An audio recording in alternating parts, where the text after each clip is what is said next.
深夜，有人给我发来一条定位消息，我被吓得定在了原地，因为这个手机是我捡来的，而那个定位信息正是我所在的小区。这个手机捡到的时候就没有锁屏，我原本想要联系失主，可发现他的手机上却没有存任何号码，没办法，我只好等他来电。回家后，手机立刻响了起来，是原手机好友发来的消息，打开一看，竟然是我家的定位。这消息太诡异了，给我发定位信息是什么意思？我点开那人的头像，却只是一片漆黑，名字也是一堆乱码，并且一条朋友圈也没有。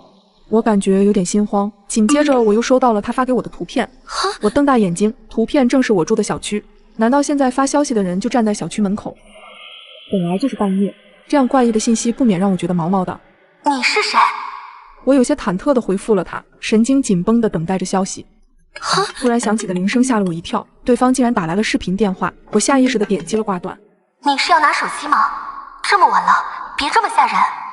我气愤地编辑着信息，可我还没发送，他却发来了一句反常的话：一个人在家吗？这消息让我如坠冰窖，他到底要干什么？我连忙把手机放在一旁，越是去想这句话，越是感觉恐怖。就算是蜷缩在沙发上，也不能缓解心中的情绪。我颤抖地拿起手机，编辑着信息：我再问你一遍，你是谁？这手机是你的吗？没事，我来了。眼前的几个字在我脑海中瞬间炸开，我久久不敢回复。漆黑的房间显得格外压抑。忽然，一张图片发了过来，正是我所居住的单元门口。难道他已经知道我家的地址了？我慌张地拿出自己的手机，一遍遍地拨通着男友的号码。他已经下楼有一段时间了，可不知为什么电话就是无法拨通。我的眼泪夺眶而出，怎么联系不上？就在这时，那部手机竟又响了起来，依旧是视频电话。我被这突然出现的情况吓了一跳，不小心按到了接通键，我赶忙挂断。可就在这短暂的通话里，我看到了那个男人，他正仔细地盯着屏幕，怪异地鬼笑着。我被吓得脸色惨白，甚至不敢去想手机那头的人到底要干什么，而他也在手机中看到了我的样子，我该怎么办？这时手机又来了一条消息，看到你了。来不及多想，我赶忙跑出锁门。没过一会，走廊上就响起了阵阵脚步声，我紧紧地捂住嘴巴，不敢呼吸。那声音在走廊中回荡，一步一步，直到那声音停在了我的门口。开门，芊芊。是男友。我悬着的心稍微放松了一些，赶忙开门，将刚才发生的事告诉了他。我说怎么有个人鬼鬼祟祟的，赶紧报警！这个手机就是他给你设下的陷阱。不久，那个人就被抓住，他交代自己是通过被害人捡到手机后获取信息，从而实施犯罪。难以想象，如果真的只有我一个人在家，结果会是怎样？这是一个专门为单身女性打造的顶级智能公寓。我之所以来到这儿，是因为收到了姐姐的求救暗号，快来救我啊！这里拥有一流的智能设施和安保系统，但不是每个人都可以住进来，因为它有一套严格的筛选机制，而我凑巧获得了最后一个入住资格。女士您好，欢迎入住麻吉公寓。在这里，您无需上班工作，每个房间配备的智能管家会悉心照料您的生活起居，同时，请务必遵守他们提出的指令。那我需要付出什么？您无需付出任何东西，只需尽情畅享智能管家为您带来的便捷生活。您的房间在1502，祝您生活愉快。抵达楼层后，映入眼帘的是数不清的房间，可奇怪的是门牌号并不是按照顺序排列的。我输入了申请时的账号密码，便进入了房间。里面走来了一个机器人，看样子他就是我的智能管家。我没有理会他，当务之急应该先找到姐姐。想了想，我直奔姐姐提到过的1704号房间。你应该按门铃，这里的房间都做了隔音处理，在房间里根本听不到任何敲门声。不知道什么时候，我的智能管家已经来到了身后，他帮我按响了门铃。可我没想到，门开后里面的人却并不是姐姐。我十分的诧异，但经过智能管家的验证，可以确定这个女人一直住在这里。直到我说出姐姐告诉我的门牌号，女人却露出了一个意味深长的表情。我确信自己没有找错，那姐姐到底去了哪里？我尝试着和这个女人沟通，看看能不能获取什么消息，可终究一无所获。但很快，我就发现了公寓不对劲的地方。有些房间是一直锁着的，从来没打开过。我有些好奇地询问这些房间的情况，可智能管家却说，违背3次指令将会被关在房间里，只有表现良好才可以离开。难道姐姐也是被关起来了吗？和指令又是什么意思？这个公寓的背后又隐藏着什么？但我现在顾不了那么多了，我只想找到姐姐，赶紧带她离开。于是我用姐姐告诉我的密码，尝试解锁那些被锁住的房间，却在解锁第一个房间的时候，被智能管家严厉警告：密码错误，已触犯智能管家的安全指令，还剩2次机会。这样也算是违背指令吗？如果剩下的2次机会全部用完，那我也会被关起来吗？从那以后，我不敢再去尝试，只好先统计那些被锁着的房间。也就是那段时间里，我和智能管家的相处渐渐增加，而他也逐渐了解我的喜好习惯，甚至比我自己还要了解我。但他也变得越来越奇怪。起床，请穿好这件衣服跳舞。我皱着眉头看着那件衣服，可怜的布料几乎挡不住身体。不要打扰我睡觉。我蒙上了被子，不再理他。累计拒绝2次，还剩1次机会。听着他的声音，我猛然起身，还没找到姐姐，我竟然又浪费了1次机会。我死死盯着眼前的智能管家，只感觉他的要求越来越离谱。上次让我在30分钟内吃掉6个汉堡，上次让我穿着裙子倒立。我不敢想象以后还会有怎样的指令等着我。我必须快点找到姐姐，离开这里。这样的日子持续了很久，每次一有空闲，我就会寻找姐姐的踪迹。期间我也翻看了姐姐以前的动态，可除了知道她的邻居被关起来之外，没有找到任何有用的信息。系统检查，你现在需要补铁。看着餐盘里还在蠕动的章鱼触手，我毫不犹豫地大口躲移起来，因为我还没有找到姐姐，无论多么难以接受的指令，我都会服从。直到今天，我的门牌号从1502变成了1518，我才知道门牌号竟然会不定期的变动，但房间的位置是不变的。所以姐姐的房间肯定还在17层。我赶忙拿出记在纸上的草图，重新确认17层的门牌号。最后只有7个被锁住的房间出现在眼前。姐姐说她在1704，难道这之间有着什么规律？现在我只有最后1次试错的机会了。如果失败了，我也会被关在这里。就在我百思不得其解的时候，我注意到那顺着窗口照射进来的阳光。还记得姐姐之前说过，她喜欢下午的时候在房间里晒太阳，而公寓只有这一侧的房间朝南，下午才能见到阳光。那这样就直接排除掉了北面的房间，现在只剩下1726、1729和1719这3个房间。我苦恼地看着图纸，姐姐就在这3间中的某一间里，可接下来该怎么办？我尽可能地思索着自己是否遗漏了什么关键的信息。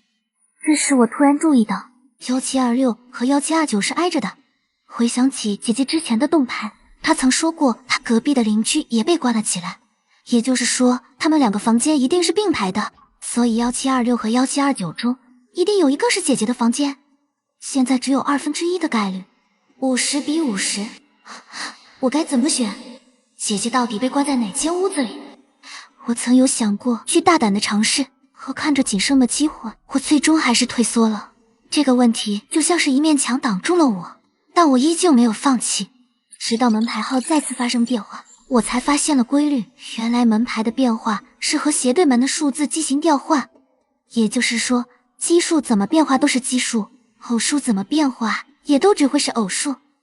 姐姐住在1704，无论她的房间前后变化多少次，她的门牌号最后都会是偶数，所以姐姐现在一定在1726。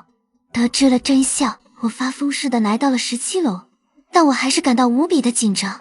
如果这次失败了，我可能就会被关在房间里，甚至再也没有机会去救姐姐了。我忐忑地输入密码，打开了房门，却发现里面空无一人。看着凌乱的生活痕迹，我确信自己没有找错，墙上就挂着姐姐的照片，可她怎么会不见了？我焦急地在屋内寻找，却发现桌上的电脑还在默默地运行着，也许里面能找到一些有关姐姐的线索。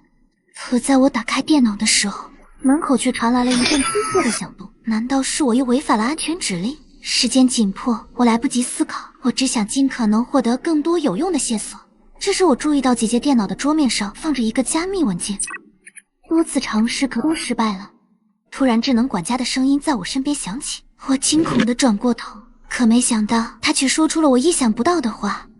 小智成功激活，文件密码已获取，不知道什么时候，我的智能管家已经进入了房间。我震惊地看着他，我不明白他为什么突然被激活，但他提示的密码确实解开了姐姐的加密文件，里面到底都藏着什么？第一张图片是麻吉公寓初期的海报，上面写满了各种宣传标语，而后还出现了姐姐和公寓创始人的合影。我感觉有些困惑，难道姐姐和麻吉公寓有着什么联系？继续翻阅照片，我发现后面的内容有些怪异，里面充斥着大量新闻报道的截图，而且都是些负面消息。但唯独不同的是最后一张图片，上面记录着公寓升级改造的通知，所有租客从此以后将不用付钱。对此增加的条例却是不能离开麻吉公寓，为什么会有这么离谱的要求？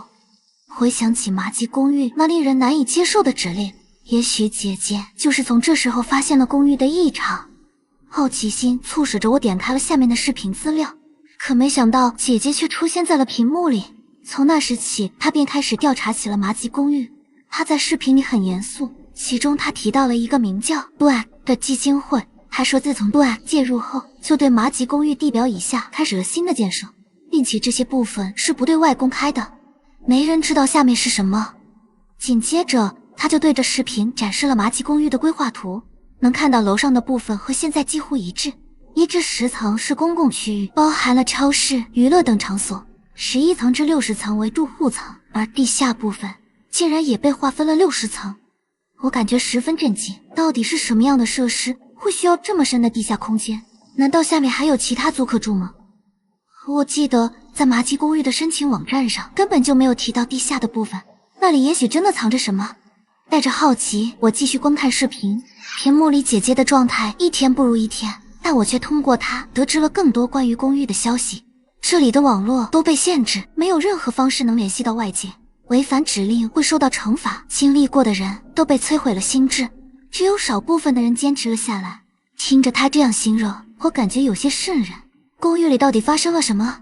我实在理解不了这其中的含义。本想在后面的视频中寻找答案，可姐姐就再没有提起过这件事，反倒是说起了她正在研究的新系统。姐姐给她起名叫小智，并将那个系统装在了我的智能管家身上。只要进入姐姐的房间后，系统就会被激活，这样就能绕开他们的监视。这也是为什么我进入姐姐房间，却并没有触犯安全指令。我看着小智，心里安心了不少。虽然身处在危险的环境中，好在还有可以信任的伙伴。而后的视频里，姐姐便交代了最后的事情，还要去探索麻吉公寓最深处的地方。为了保险起见，她给我留了一个很重要的物品，存放在一个叫李梅的人手里。她是姐姐的同事。可还没等姐姐说完她的房间位置，视频就突然中断了。看样子当时的情况非常紧急，难道她遇到了危险？我要快点找到她。但现在所有的内容都指向了李梅，可她又在哪里？一时之间，我找不到任何的方向，线索也戛然而止。我离开姐姐的房间，向着楼下走去。走廊上两个人交流的声音引起了我的注意，我放慢脚步，仔细去听他们讨论的内容。其中出现了智能点、挑战任务等字样，这些词从没在姐姐的调查日志中出现过。直到我询问小智，这才得到了解答。麻吉公寓有一个与智能点有关的挑战任务，每个人初始都会获得3个智能点，智能点归零后会强制参加公寓举办的挑战任务，获胜就可以回到公寓继续生活，一旦失败则会受到更为严厉的惩罚。于是我顺手也查询了自己的智能点情况，没想到我只剩下了1分。联想到触犯指令的次数，我向小智确认了智能点的功能。果然一开始的3次机会就是我拥有的智能点，所以那些被锁在房间里的人都被强迫参与了挑战任务。我无法理解这毫无人性的做法。现在来看，姐姐的消失应该和这挑战任务有着极大的关系。公寓的背后到底隐藏了什么？我尝试询问小智，可他却提示权限不够，无法查询。我只好回到公共区域打听李梅的消息，但她很神秘，几乎没人听说过。最后也只打听到她今晚会参加挑战任务。如果想要找到她，是不是我也要参加挑战任务？可任务是什么？如果失败的话，又会接受怎样的惩罚？但现在李梅是我唯一的线索。为了找到姐姐，我决定参与这场未知的挑战。小智，我也要参加今晚的挑战任务。挑战任务十分凶险，为保护您的安全，不建议您参加，请再次确认。确认参加。收到指令，请您于今晚10点前回到房间，届时会将您送到指定的任务场地。因为探索李梅的消息花了大把的时间，眼看着挑战任务即将开始，我快速地返回了房间，本想着仔细观察一下如何前往挑战任务的场地，忽然我两眼一黑，晕了过去。欢迎来到挑战任务，这次的主题是三角、方块、圆。我艰难地睁开了眼，诡异的红色光晕让房间显得格外压抑。还不等我起身查看，房间里却响起突兀的电子音。本轮挑战需要3位玩家相互合作，找到每个房间的隐藏数字，输入正确的3位密码，即可打开房门。祝您玩得愉快。紧接着，电子屏幕上就显示出了有关智能点的得分规则。单独逃脱的人都获得3个智能点，全部逃脱则各获得1点。如果只有2人脱逃，则2人各获得2点，而被困者会被扣除1点。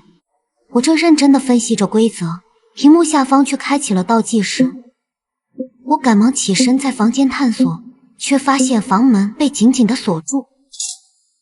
除了墙上的灯之外，就只剩下房间正中央的操作台了。对于这里的挑战任务，我并不感兴趣。我现在只想找到李梅，因为姐姐最重要的东西就在她的手里。能听到吗？突然出现的声响吓了我一跳，我四处寻找，发现声音就来自那个操作台上。3号房的图标亮起，显示正在通话，看来我们只能通过操作台来相互沟通。我赶忙问出了自己最关心的问题：你是李梅吗？李梅？没听说过。我感到有些沮丧，明明之前确认过，她今晚会来参加挑战任务。你找李梅干什么？另一个人突然开口说话，他的语气冰冷。虽然他没有承认自己是不是李梅，但我知道他一定和李梅有些关系。他面对我后续的问题，他一直保持沉默。我不管你是李梅还是红梅，倒计时结束前不走出这里，就彻底输了。我来这里就是找李梅的。你是第一次参加挑战任务吧？听着他笃定的语气，我无比的震惊。2号他是怎么知道的？这时我发现3号的头像已经变成了灰色。我查看了操作手册才知道，现在的情况是2号和我建立了单独的通话，交谈内容也只有我们2个能听见。你和李梅是什么关系？为什么要找她？我找她有急事，但我只能跟她说。帮我离开这里，我就可以帮你找到她。果然和我预想的一样，她确实认识李梅，可我要不要相信她？我怎么知道你说的是不是真的？信不信由你。如果你想与我合作，就在公共频道咳嗽3声。还没等我说话，3号的头像就亮了起来。我刚才说的你们有没有听到？一共就30分钟的时间，别磨叽了。看着倒计时的时间不停流逝，我现在好像没有任何的选择，看来只能试一试了。我在显示器前用力地咳嗽了3声，果然一直沉默的2号开始说话。既然要相互合作，我们先确认一下各自的房间里都有什么能用上的线索。听后我立刻回答，尽可能详细地描述了自己的房间。原本我还期盼他们的房间中没有特殊的物品，可没想到所有人的墙壁上都有7盏颜色相同的灯，但每个房间亮灯的数量不同。2号房间里是3盏，3号房间里是2盏，而我的1号房间里足足有6盏。这是什么意思？难道密码就是灯亮着的数量？我思索着3种数字的组合变化，只需要6次就可以找到正确的密码。可我却发现，在输入密码的界面下方有着一横提示，每人只有2次尝试密码的机会，机会用完便视为挑战失败。我有些犹豫要不要去尝试，可忽然电子音又响了起来。3号房间数字输入错误。紧接着公共频道里就传来了3号的抱怨声。为什么不是这个密码啊？好奇怪呀！难道你也是第一次参加挑战任务？怎么这么鲁莽？不知道讨论一下吗？反正每个人都有2次机会，这是我的选择，你管不着。听着他和2号互相拌嘴的声音，我却陷入了沉思。这些灯到底是在表达什么意思？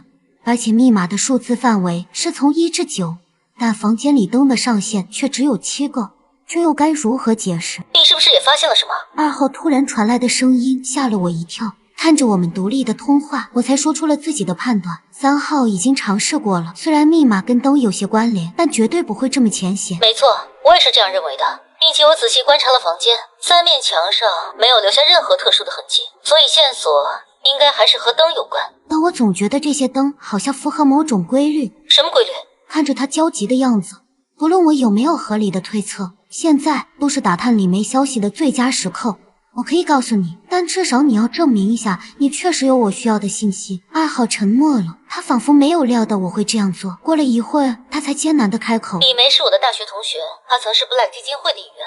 如果你知道李梅，就能判断我这条信息的真假。听到消息后，我无比的震惊，李梅居然还和这个组织有关。可根据姐姐的调查记录来看，她应该比李梅更早就来到了麻吉公寓。那姐姐又和她是什么关系？无数的问题和猜测在脑海中涌现。你在骗我！2号的语气透着阵阵寒意，已然识破了我的试探。在挑战结束前，我不会再告诉你任何有关李梅的线索。他气愤地挂断了通话，还没等我来得及回拨，3号又单独接通了我的通话。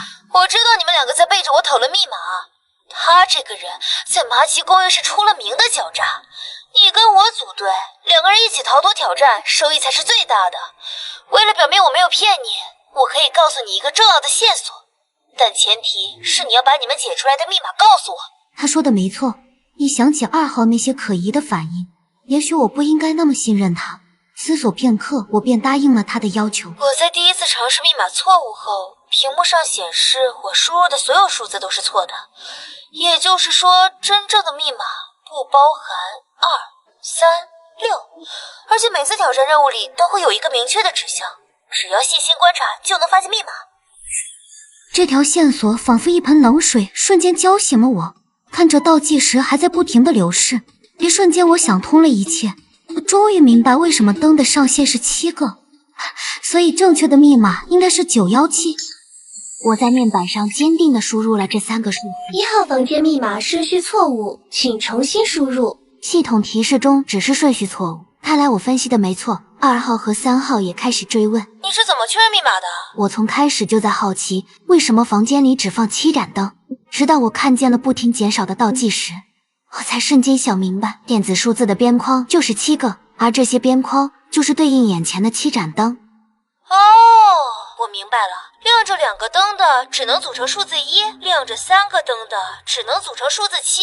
2号也赶忙插话：亮着6盏灯的情况明明有0、6、9，可为什么是9？3号，你忘了，你在尝试2、3、6的时候，不是提示过数字完全错误，自然就排除了6。而且密码范围里没有0，所以唯独剩下6个显示灯的数字就只有9了。那现在提示中只说明顺序错误，可为什么你认为是917呢？因为我注意到挑战的名字中都是各种形状不同的图案，这和房间的标号没有任何关联，并且我还记得2号曾说过自己的房间只有3面墙，说明他的房间就是三角形的，而我的房间是圆形，所以3号的房间肯定就是四方形的，并且封闭的图形内有多少条边就会有多少个角，不论是按照边来推测还是按照角来排序，都是同样的道理。圆的房间是9，三角的房间是7，方块的房间是1。我曾记得在微积分课上学过，圆其实是由无数条小边组成的，所以圆的边是最多的。于是我先尝试了从大到小的排列顺序，但系统却提示顺序错误。这样看，只能是从小到大的排列方式，所以719才是正确的密码。你想的太多了，我就没学过什么微积分，圆本来就是一条边。根据从小到大的排序来看，就应该是圆、三角、方块，而且根据我们房间编号的顺序来看，也能对应上，所以我们的密码就应该是971。房间编号在这场挑战里并不重要，我们是要找到密码的顺序。据我多次通关挑战的经验来看，我说的准没错，我可是公寓里出了名的聪明人。2号你怎么看？能听到吗？然而2号始终没有回应我们，下一秒电子音再次响起：2号房间密码正确，成功逃脱。我上早八，2号真是服了你个老六了，不声不响自己就跑了，你看到没有？我刚说完2号就成功了，你就信我的准没错。我敢肯定密码就是719，不会错的。谁知道你是不是在骗我？这样好给你排出错误的答案，你比这个2号还坏。我说你俩都上走吧。你不相信我没有关系，如果答案不对，你可以到15层左手边第2个房间找我。看着即将结束的倒计时，我再次嘱咐3号，如果他听到我房间正确的提示音后，就一定要输入我说的密码。如果系统提示我的密码错误，那他说的密码可能就是对的。听着3号一直在碎碎念念，我感觉十分的无奈，只好赶紧输入密码，等待着系统最后的提示。1号房间密码正确，成功逃脱。房门缓缓地打开，我刚想按下通话键，语音就彻底中断，紧接着房间就陷入了一片黑暗。现在只希望3号能相信我的推测。刚走出房门，一个巨大的机器人赫然出现在我的眼前，我仅仅是看了他一眼，便感觉脚下一软，倒在了地上。就在我即将晕厥时，我再次听到了系统电子音的提示：3号房间挑战失败。看来他还是没有选择相信我，也许互相猜忌才是这场挑战中最可怕的地方。等我再次醒来，却发现我已经回到了自己的房间。迷迷糊糊间，我听到一个女人的声音在耳边响起：我听说你在找我。一个陌生的面孔出现在我的眼前，我确定自己从没见过他，可他的声音好像又有些熟悉。你是谁？你不是要找李梅吗？仔细回想，李梅曾是 Black 的工作人员，自然能悄无声息地进入我的房间，所以眼前的这个人很有可能正是我寻找的李梅。可我只在上一轮的挑战跟2号提到过，所以是2号让你来找我的吗？难道你没有听出我的声音吗？1号。看着他一脸玩味的表情，我猛然意识到，这熟悉的声音不就是上一轮被淘汰的3号张兰？可我明明记得他不认识李梅，怎么现在又变成了我要寻找的人？见我不肯相信，他便缓缓地道出了真相。原来李梅不是人，而是姐姐留下的暗语，用来迷惑 Black 的监视。但凡知道李梅的人，都是姐姐信任的同伴。那你一定认识我的姐姐，她现在到底在哪里？我最后一次见她是在她和 Black 谈判前。原来姐姐和张兰是大学同学，在进入 Black 之后，他们就参加到了改造麻吉公寓的项目。然而没过多久，他们就发现了令人不寒而栗的真相。Black 正在用公寓里的女孩们训练自己的 AI， 他们想让 AI 通过大量的模拟训练，进化出独立的自我意识，从而代替人类。而整个麻吉公寓其实就是一个巨大的 AI 训练基地。为了能够使得 AI 更加接近人类的意识， Black 增加了挑战任务，让 AI 更加拟真地了解人类的思维。可一次次非人道的实验慢慢摧毁了女孩们的心智，想要逃离的人却被强制参加更为恐怖的实验挑战。这也成为了姐姐想要揭发这里的信念，所以姐姐打算找到 Black 谈判。临行前，姐姐把一个东西交给了张兰。这次我不知道自己还能不能回来，这个东西很重要，你一定要亲手交给我的妹妹，后面的事就拜托你们了。说着，张兰拿出了一个 U 盘，我也注意到上面的2个字母。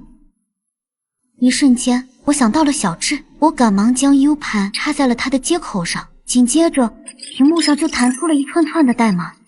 一旁的张兰紧紧地盯着屏幕，眼里却露出了一丝兴奋。这是全息指令，没想到他真的研究出来了。很快我就听到整栋公寓都响起了巨大的警报声，公寓里原本紧闭的房门应声开启，所有人都惊慌失措地离开了房间，甚至就连楼下的大门也被打开，并且所有的智能管家都已失灵。看来所有人都得救了，可我的姐姐又在哪里？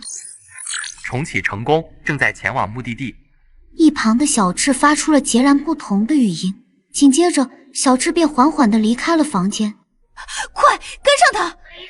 但没想到小智带我们去的地方竟然是 Black 的工作层，并且他打开了一间张兰从没去过的办公室。就在小智进入屋内的瞬间，姐姐的身影突然出现在房间的屏幕上。小雪，当你看到这条录像时，说明我已经不在了。我想张兰一定把这个公寓的真相告诉了你。Black 那个非人道的训练方式在不停地伤害着人类。原本 AI 技术的出现就是为了在生活中更好地辅助人类，可现在他们却想生产出能够代替人类的 AI。 也许只有将这里毁掉，才能彻底阻止他们。小雪，以后的路就只有你自己了，好好生活。看到这里，我的眼泪不自觉地划过脸颊。姐姐是我唯一的亲人，也是我从小到大的榜样。没想到姐姐背负了这么多的责任。可视频结束后，屏幕上突然出现了一个密码提示框，我的脑海中不停地思索着姐姐说过的话。我知道了，是好好生活。输入密码后，键盘下方弹起了一个自毁按钮。姐姐，剩下的任务就让我来替你完成吧。我用力地按下了自毁装置，马上屏幕上就显示了一个倒计时。身后就发生了剧烈的爆炸。等待烟尘散去，麻吉公寓已经变成了一座废墟，周围那获救的欢呼声让我倍感哀痛。我再也看不到我的姐姐了。这时，一个熟悉的声音在我耳边响起：“小雪。”转头看去，竟然就是我的姐姐。